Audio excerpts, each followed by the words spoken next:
birthday this week on Saturday. It was 50 years ago on Saturday, the 23rd of November 1963, the first episode of Doctor Who was broadcast. Now, I'm not 50, I don't remember it from the start, and anyone that thinks I am is going to get a detention. I joined later on. And I'm going to talk firstly, very briefly, about one of the reasons why, or a few of the reasons why I'm a huge fan, and I assume a lot of you guys are huge fans. Yeah.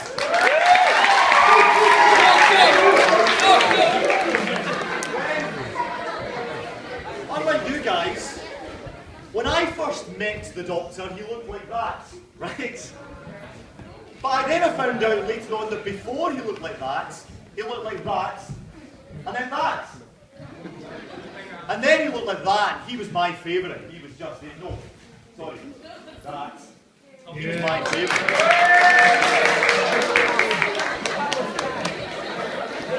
But, like we all do, like all Time Lords do, he just kept on changing, and he turned into that, and that, that.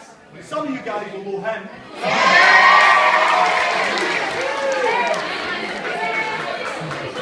A lot of you guys will know him.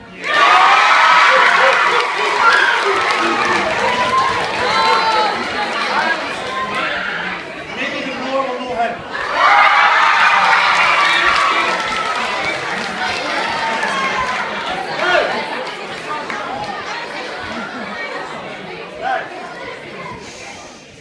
Now,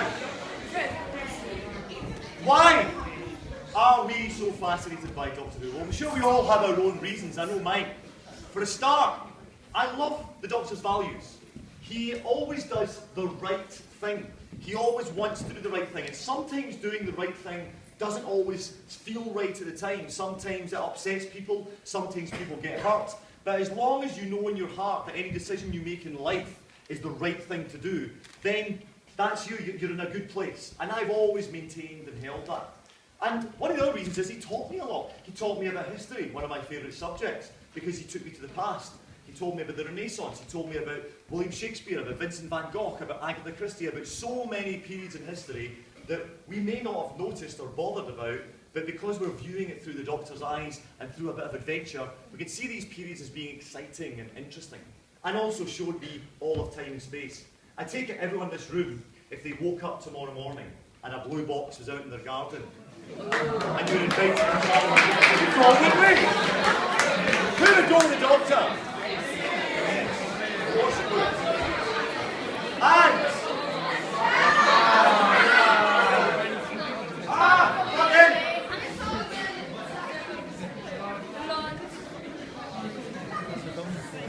right, now, I'm also extremely lucky. I'm a lifelong fan of the show, but I've been very fortunate recently. Some of you guys know that I have another career as a stand-up comedian and as an actor, and I've been working for the last 8 or 9 years at Doctor Who conventions. And through that, there's a company called Big Finish who have a license to make audio adventures of Doctor Who on CDs that are sold with all the classic Doctors you saw there. And I've been lucky enough to have been in a few.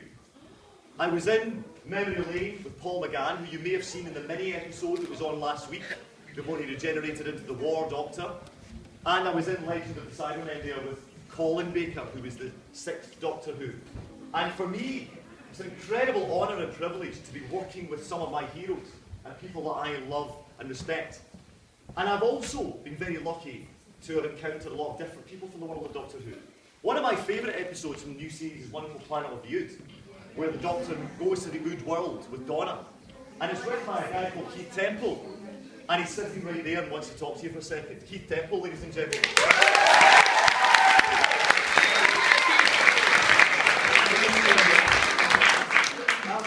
Do people remember Planet of the Ood? Do you remember? One of the things when I was asked to do it, I was a long time Doctor Who fan, like Mr. Mackenzie too.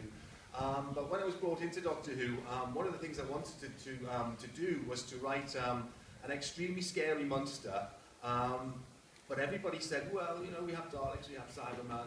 The scariest monsters for me are human beings. And so in my story, the real nasty baddies were the humans, if you remember. But anyway, thank you for having me. Like Doctor Who, I am 50 this week. I like chocolate. What I want to say to you today is really, it's a bit of career advice, because here I am in Doctor Who's 50th year. I've written for the show, I am a writer, I've written for the TV shows. But when I was at school, like you, I did think I wanted to be a writer, but wasn't sure that I could do it. I had no kind of references, nobody where I came from worked in the creative industries. I worked in lived in a mining community in Newcastle. But my advice is, if you have a dream to be a writer, or anything really, and you're not sure about it, stick with your dreams and work at it. And as a young writer, my advice would be to anyone here who does want to go down that path is start something and finish it. And it doesn't matter if it's not very good or you don't think it's very good. If at the end of the day, when you finish something, you can rewrite it, you can start again. But I would just say, pursue your dreams. If people say, you can't do this, or we don't think you're capable of doing that, you just say, well, I think I am and I can do it. And it will stand you in good stead. I'm nothing special. I came from a very ordinary place in Newcastle. My parents were clerks in banks and things like that. And that's me up there. If I can do it, you can. Anyone can do it. And good luck. Stick with your dreams and go for it.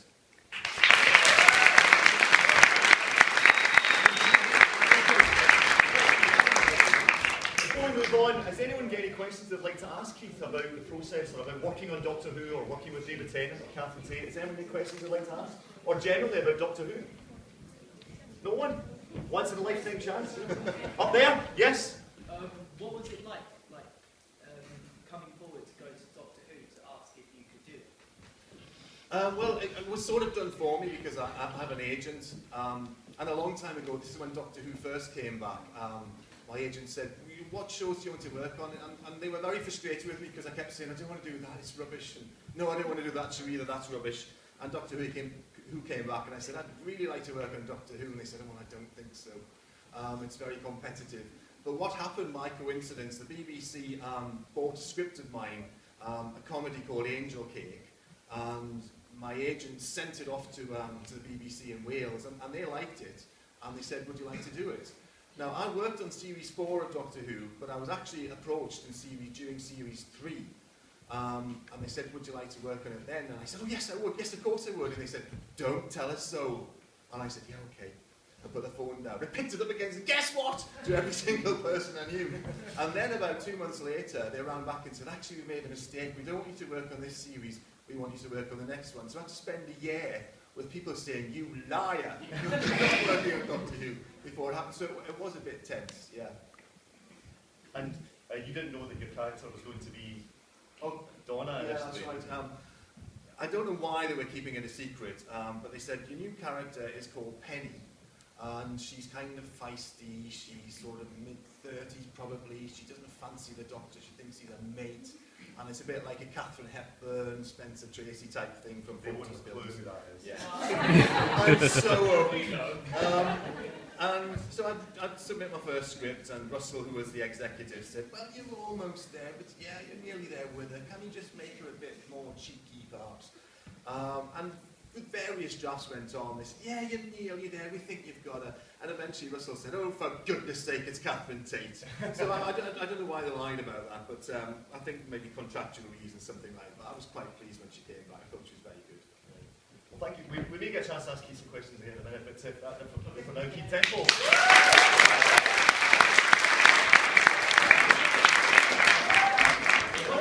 Attention, students of Kingsmead School. Daleks have taken over, and the school is now surrounded. All students will become Dalek slaves. Any resistance is futile. A Dalek soldier will issue you with orders. If you do not obey, you will be exterminated. Exterminate! Exterminate! Calm down. It'll all be fine. Let's go and get some help. Hang on a second.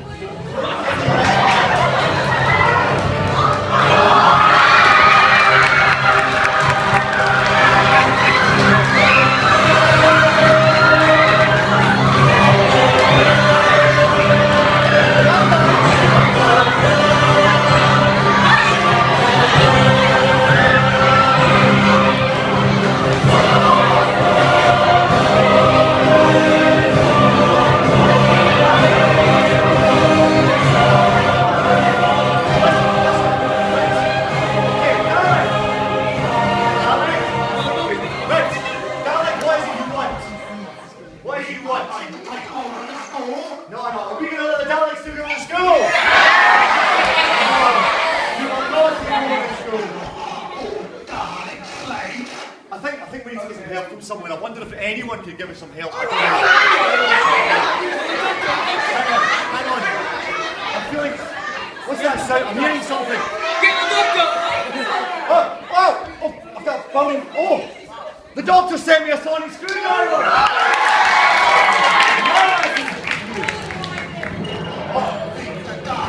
But it's not working. I know. It must only work for a student. Does anyone want to help me?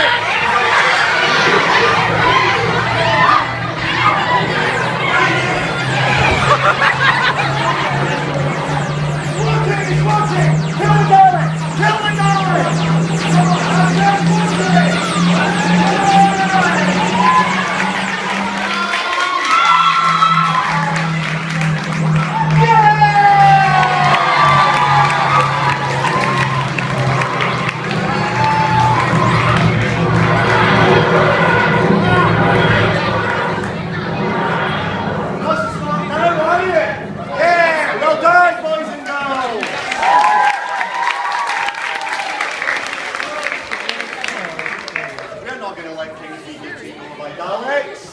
Well done. Well, thank you very much for coming along. Now, we have a bit of time, so in an orderly manner, when we finish up, if you want a picture with the Dalek, we can get that done. That's not a problem. May take a bit of while, but let's see how this works. But there's a few people you can thank for coming along here. But please, I know you'll all watch the Day of the Doctor on Saturday, and watch Adventures in Time and Space on BBC Two tonight at 9 o'clock. It's a drama about the making of Doctor Who. You behave. Yeah, so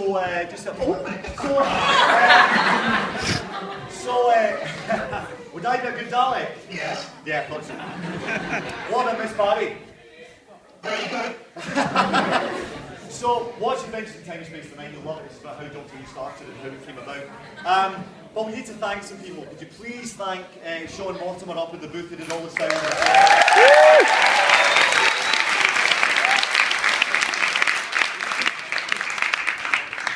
Could you thank all the staff who allowed you to come and stay behind?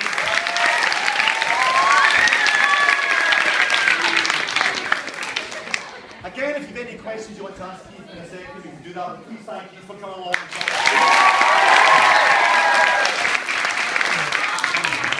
And at the start, the announcement you heard was a friend of mine called Nicholas Briggs, who actually does the voice for the Daleks and the Cybermen on the TV show, and he did that announcement for us. So he's not here, but give him a round of applause.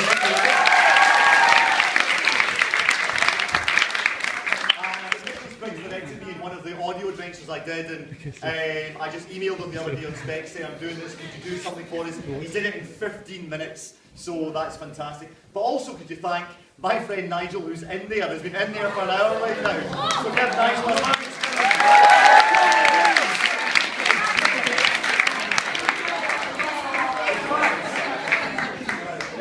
Nigel, will let them see what's inside a Dalek? No! Are you ready? For yourself, you ready? Do it. I'm asking. Big round of applause. Nigel Moore! Hey!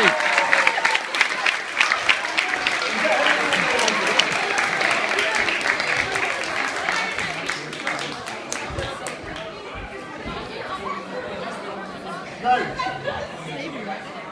believe it or not, this Dalek is actually better than the ones the BBC have. The BBC ones, a guy sits inside and moves along like that, running around. This one's fully automated inside. It's like a remote, it's like an electric wheelchair. And you can control it inside, so it's fantastic. And Nigel brought that along. Believe me, it's not easy to move a Dalek around. No, it's not. And he brought that in. It's very crammed inside as well. You haven't got much room. No, so give Nigel a huge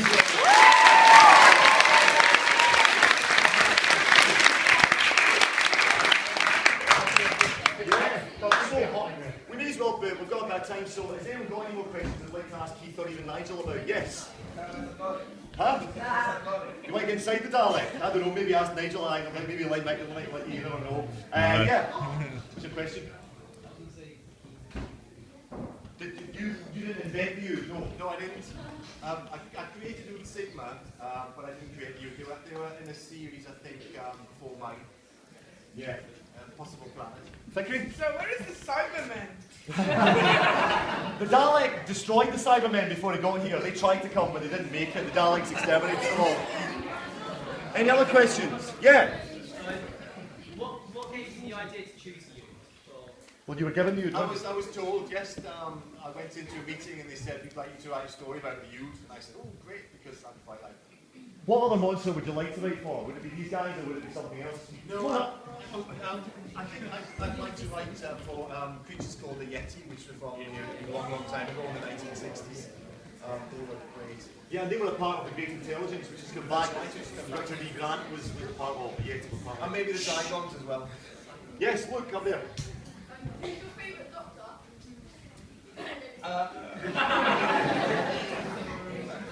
David Tennant.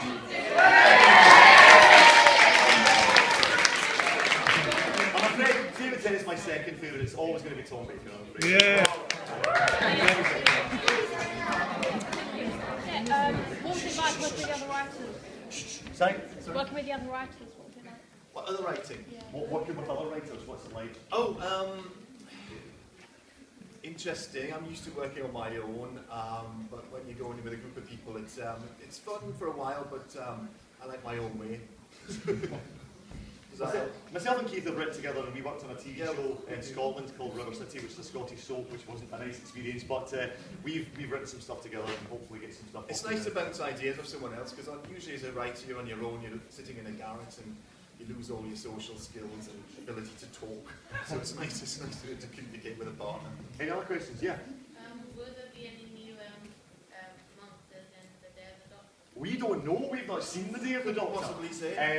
I was lucky enough to be invited to an event for Doctor Who magazine last Friday, and I spoke to Stephen Moffat, and I was talking to Stephen Moffat for about 5 minutes and resisted the temptation to ask him, you know what? You know why? Spoilers. I don't like spoilers. I like to know. I like to watch it and see what's happening. Yes. Is Catherine Tate as funny? Is Catherine Tate as funny in real life as she is on TV? No, she's not. She's funnier. What I should say is that she was. What you see on screen is kind of, her doing an act. When you see her face to face, she's just a really nice, honest and open person. She was absolutely lovely. She refused to marry. Anyone else? Yeah, up the back. What's David Tennant like? Horrible. No. It's nice. They're making several episodes at a time, so they're frantically busy. But he did come over and said, I really liked his script and thank you for it. So he's really polite and kind, which is unusual because a lot of actors, so full of themselves, they don't have time to back with it. When I did one of my Big Finish audios, I did one of the actresses in that was Georgia Moffat, who's now Mrs. David Tennant. And I was at an event and David Tennant was there and I was talking to someone else and he came over and he introduced him, hello, I'm David Tennant, how are you? And I went to go and say, oh, hi David, I worked with Georgia on a Big Finish, and what actually I said was, and he made a complete ass of myself. So he may never talk to me again, but from what I saw in that brief conversation we had, he's a lovely, lovely man, and as genuinely nice as everyone says he is. As are we, we're lucky, isn't it? Colin Baker and Sylvester McCoy are friends of ours, and we've got to know them quite well. They're all lovely men, they really are. Any other questions? Yeah. That's a very good question. How long does it take to record an episode? About a month. But you don't shoot one episode on its own in its entirety. They shoot about 2, sometimes 3 episodes at the same time. So an actor's learning 3 scripts at once. It took about 2.5 months to write it and a month to shoot it. So it's a long time. How many drafts of the script did you do in that one? I did 4. 4 drafts. Yeah.